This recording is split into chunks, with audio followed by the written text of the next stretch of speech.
दीदी आज दाल मखनी खाने का मन कर रहा है। हाँ तो बना रही हूँ ना। हाँ पर वो दाल मखनी के नाम पे खाली दाल मत खिला देना।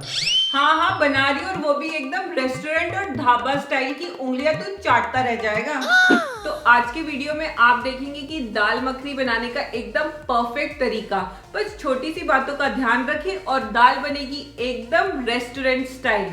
और साथ में बनाऊंगी गार्लिक लच्छा पराठा, जो दाल के साथ बेस्ट कॉम्बिनेशन है। तो चलिए, वीडियो पसंद आए तो इसे लाइक कर दीजिए और कुक विद नशा को भी सब्सक्राइब कर दीजिए। तो स्टार्ट करते हैं रेसिपी। तो दाल मखनी के लिए सबसे पहले हमें भिगोनी है खड़ी उड़द दाल, जिसे हम माँ की दाल भी कहते हैं। ये अच्छे से गले तो कम से कम इसे 7 से 8 घंटे के लिए भिगोना है। साथ ही में भिगोनी है 1/4 कप राजमा। अगर आप पहले से ही सोच लें कि कल दाल मखनी बननी है तो बस रात को सोने से पहले इसे भिगो लें और अगली सुबह इसे अच्छे से धो लें, ताकि इसका जो सारा काला रंग है ना चला जाए और ये एकदम बन जाए ढाबे स्टाइल। अक्सर आपको यही लगता है ना कि यार होटल की दाल का तो बड़ा सुंदर रंग आया था, पर जब मैं इसे घर पे बनाती हूँ टेस्ट तो वही आता है, बट वो रंग नहीं आ पाता। इसके लिए बस आप दाल को 2 से 3 बारी अच्छे से धो लें और अब एक कढ़ाई लें और उड़द दाल और राजमा को उबलने के लिए रख दें। यहाँ पर मैं इसे कढ़ाई में कम से कम आधे घंटे के लिए उबालूंगी। तो बस इसमें पानी डालें और उबालते समय इसमें 1 बड़ा चम्मच या स्वाद अनुसार नमक भी डाल दें, ताकि उबलते समय ही नमक हमारी दाल में अच्छे से मिल जाए। यहाँ पर मैं कढ़ाई में बॉईल कर रही हूँ, आप इसे कुकर में भी बॉईल कर सकते हैं। बस अपने कुकर के हिसाब से 3 या 4 सीटी आने तक दाल को उबाल लें। गैस का फ्लेम लो मीडियम के बीच में ही रखें और इस दाल को बीच बीच में चलाते भी जाएं। और लगभग आधे घंटे में देखेंगे कि कितना क्रीमी और स्मूथ हो गई है और लगभग दाल भी अच्छे से गल गई है। तो बस यहाँ पे मैं गैस का फ्लेम बंद कर दूंगी और दूसरी तरफ तैयार करूंगी इसके लिए तड़का। तो अब एक कढ़ाई में डाला है मक्खन, लगभग 50 ग्राम मक्खन लिया है। अब डाला है 1 चम्मच कसा हुआ लहसुन और 1 छोटी चम्मच अदरक का पेस्ट। लहसुन अदरक को हल्का सा भून ले जब तक कि वो गोल्डन ब्राउन सा ना हो जाए। जैसे ही हो गया तो इसमें डाला मैंने 2 मीडियम टमाटर को ग्रेट करके और उनको भी मिला लिया है। अब टमाटर को हमें मीडियम फ्लेम में अच्छे से पकाना है। तब तक पकाना है कि तब तक कि ये थोड़ा पक के गाढ़ा ना हो जाए।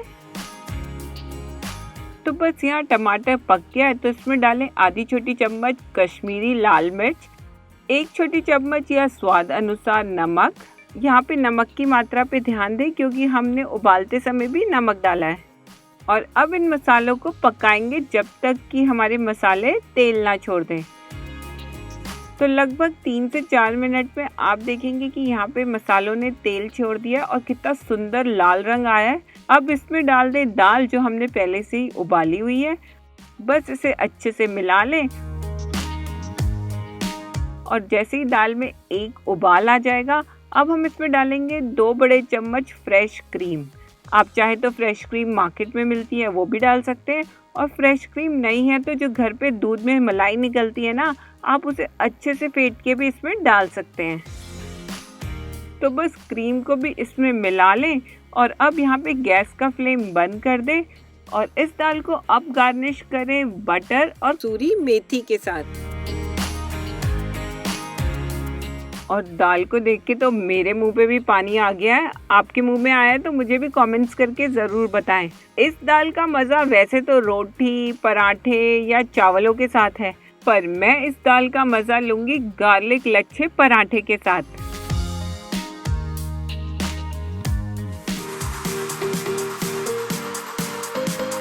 पराठे के आटे के लिए मैंने लिया 1 कप गेहूं का आटा, आधी कप मैदा और 1/4 कप सूजी।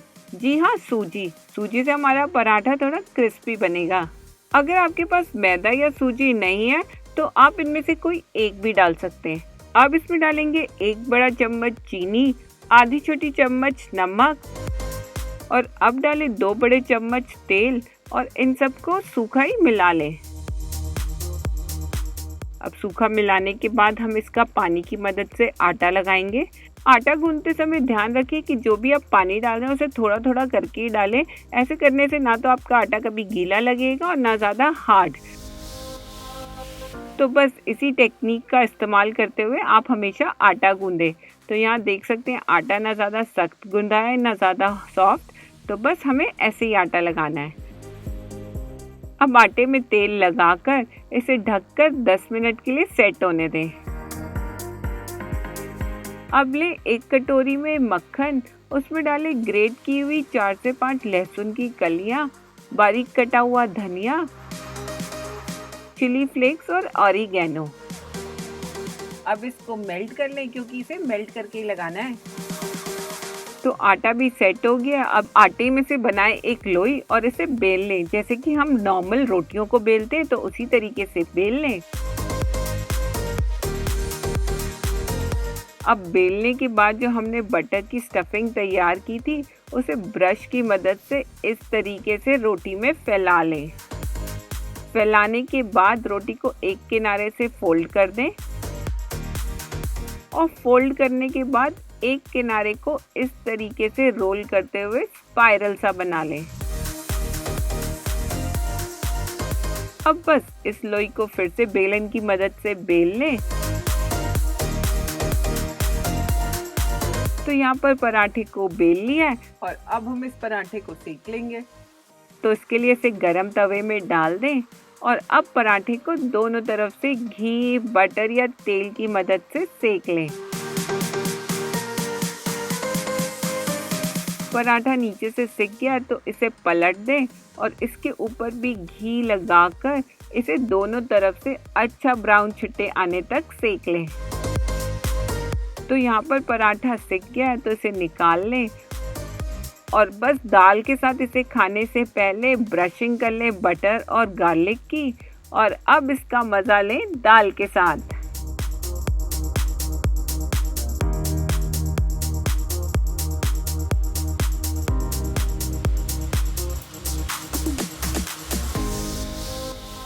तो ये थी दाल मखनी और लच्छा पराठे की रेसिपी। लॉकडाउन में घर बैठे तो एक बारी जरूर ट्राई कीजिए और मुझे कमेंट्स करके बताइए कि आपकी ये दाल मखनी और लच्छा पराठा कैसे बने थे। और मैं आजकल आपकी हर कमेंट्स को रीड कर रही हूँ और साथ में साथ रिप्लाई भी कर रही हूँ। तो चलिए मिलते हैं नेक्स्ट वीडियो में, तब तक के लिए take care and bye bye.